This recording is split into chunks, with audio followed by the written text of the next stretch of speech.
Moran, thank you very, very much. Thank you for being here and for lending your success and persona to this event.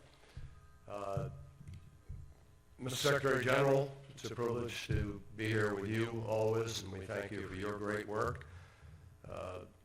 Ambassador Danon, thank you for helping to sponsor this tonight. David Harris, ADC, thank you for your leadership. Ambassador Power, always wonderful to be with you. I love your energy, enthusiasm, and your passion. And I think everybody appreciates what you're doing here at the United Nations. And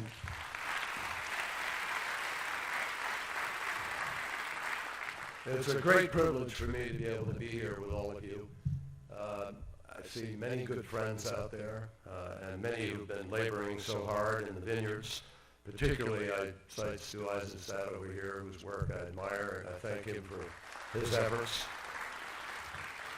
And most especially, I want to thank Bougie and Mike Herzog and the entire Herzog family for the chance to come here and share some thoughts. And I appreciate the special friendship with Bougie. I appreciate his leadership.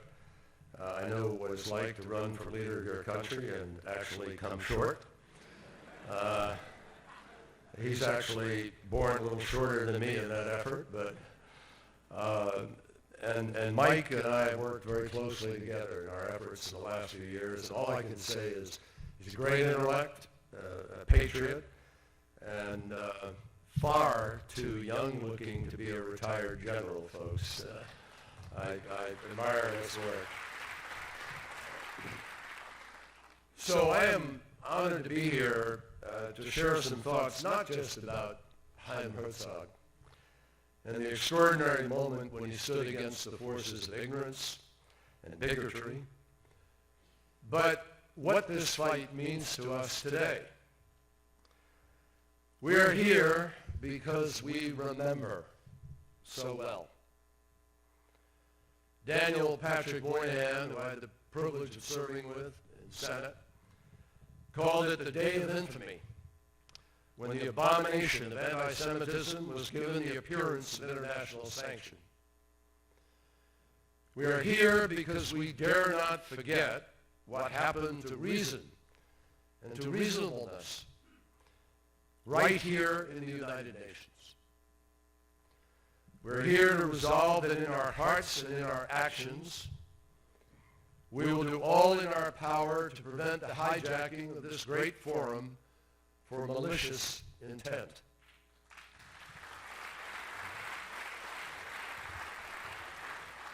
We are here to celebrate an Israeli leader who stood against the tide and who spoke the truth with historic clarity and brilliant eloquence. Knowing I was coming here last night, I took the time at home to go and Google and YouTube. I wanted to revisit these speeches that were given in rebuttal. And I listened, I couldn't find the video, but I just sat there mesmerized, listening to these voices, both of them. I listened to the stirring and determined and passionate voice of Chaim Herzog, and after the vote, the equally impassioned and lucid voice of Daniel Patrick Moynihan. And frankly, it was probably far more moving and stirring to simply hear the voices without the video, to listen to the clarity within which you could feel the emotion and the anger and the stakes. Together, I will tell you as somebody who has given speeches for a long time, these were remarkable speeches. And it was clear to me that though these speeches are part of history, we cannot confine them to history. And that is why we are here. As Ambassador Herzog so eloquently laid out, it was a bitter irony of this vote that it took place on the 37th anniversary of Kristallnacht and all that it symbolized for the onslaught of the Holocaust, which he so brilliantly lays out in the beginning of that speech. It was a bitter irony that this resolution against Zionism was originally a resolution against racism and colonialism. Two evils the condemnation of which could have easily been voted for in this body. But that journey to reasonableness was detoured by a willful ignorance of history and truth. History is full of painful reminders of the words of bigotry left unchallenged. It spawns acts of bigotry. And I cannot tell you how proud I was to hear my future colleague speak up on behalf of the United States, declaring with passion and precision, the United States rises to declare before the General Assembly of the United Nations and before the world that it does not acknowledge, it will not abide by, it will never acquiesce in this infamous act. Extraordinary words. In one hand,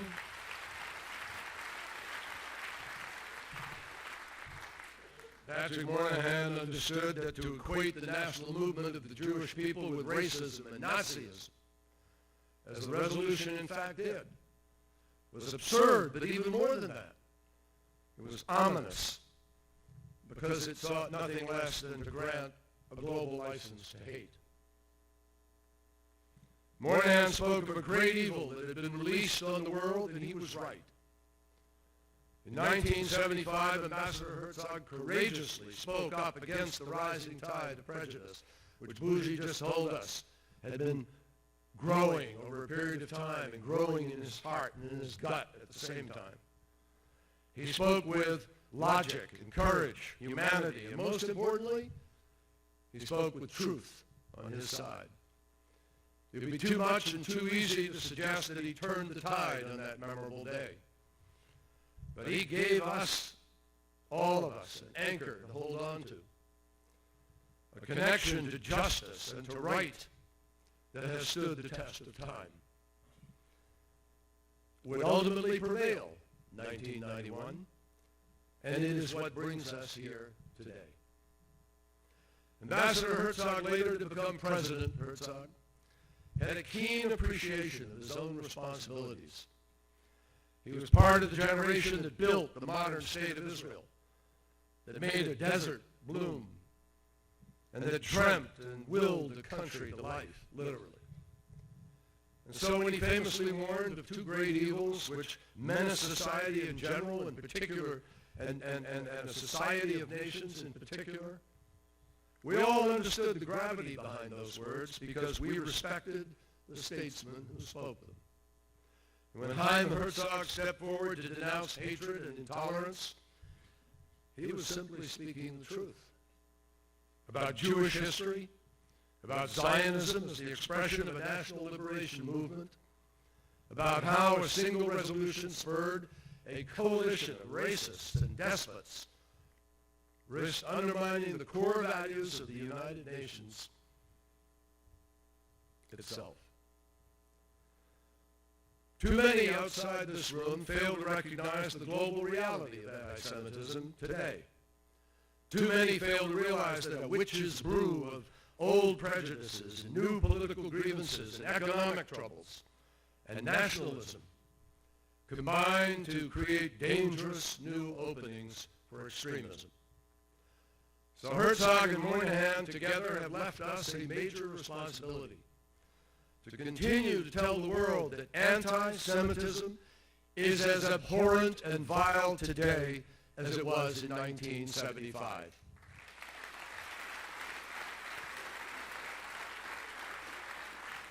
More than 7 decades after World War II, even decades after the world's collective horror at the Holocaust, anti-Semitism remains a dangerous menace. And as we gather here 40 years later, we are resolved to tell the world that we will condemn anti-Semitism and all forms of bigotry, no matter how their proponents attempt to cloak it in some false mantle of respectability. And just as Chaim reached out to this body in his speech, we need to reach out to the world and to raise our voices on behalf of human rights and justice and the fundamental dignity of every human being. Truth summons us and unites us in common action against anti-Semitism. But make no mistake, bigotry isn't just a matter of a threat to Israel or to the Jewish people. It is a danger to all religions and to all who believe in freedom.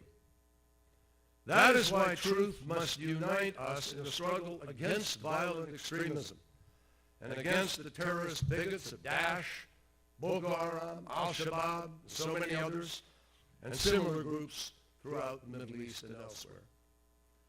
170 years ago, Henry David Thoreau wrote that for every 1,000 hacking at the leaves of evil, there is one striking at the root. If future generations are to prosper in a climate free from fear, we have to strike at the root. That task is by no means simple, but it is, in fact, within our power. And here we have to acknowledge another truth.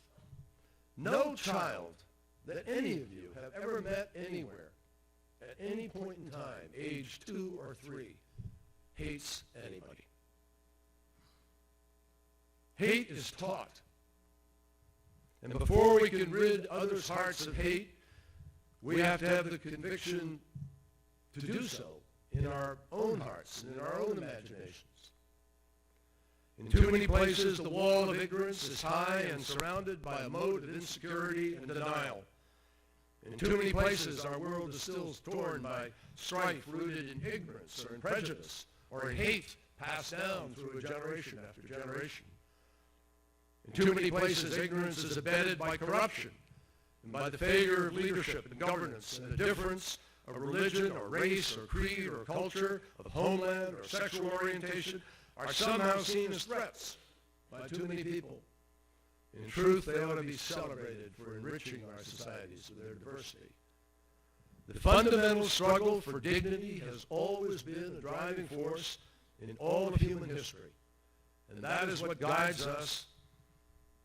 It is a set of universal values and aspirations. And Daniel Patrick Moynihan, in his speech, so brilliantly caught the sweep of history with respect to that quest in every individual for those rights. We in America know that even in our own journey, there is still more work to be done.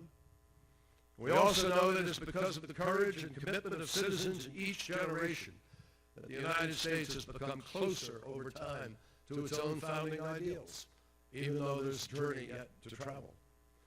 Our journey has not been without setbacks and difficulties. But I think we can fairly say that we have dared to discuss our challenges openly and hold ourselves accountable, including through our free press and unyielding commitment to protecting the freedom of expression. So why do we Americans care so much about the rights of others being respected? Because in an interconnected world, injustice anywhere is a threat to justice everywhere. Because we have learned the hard way through history that not to speak out is to condemn others to death, and in the end to lose our own values and our own conscience. And we have learned that our citizens will in fact do better and feel safer in a world where citizens, where the values that we cherish are widely shared. But there is also, I think, even a deeper reason. Because when human rights tragedies are supplanted by human rights victories, the very idea of progress becomes less rhetorical and more tangible, more real. Because there's no more meaningful agenda for the future than the shrinking of bigotry, the curtailment of conflict, the defeat of terrorism, the prevention of genocide, and a fuller commitment to the rights and dignity of every man, woman, and child. Why do we care? Because respect for human rights provides the truest mirror of ourselves, the most objective test of how far we have come over the centuries and how far we still have to go. Because human rights is an idea bequeathed to us by the past with distinct responsibilities. And as Daniel Patrick Moynihan warned so clearly, as he shredded any scintilla of logic behind the resolution in the United Nations in 1975, he talked of the history of human rights from its first sprouts in the 17th century. And he said, if we destroy the words that were given to us by the past centuries, we will not have words to replace them. Chaim Herzog was a man who understood that truth, and in his moving description of the road from Kristallnacht to the Holocaust, he told us that truth as well as anyone I've ever heard. After all, the idea of a sovereign, self-sufficient state of Israel, a modern state in the historic homeland of the Jewish people, was never intended to just be a refuge from discrimination or persecution or worse. Israel has always had a bigger vision. Israel has always built strong defenses, yes, but it's also looked outward, building sturdy bridges around the world through education, culture, entrepreneurship, innovation, and alliances. And no alliance of Israel's is stronger than the one it shares with the United States of America.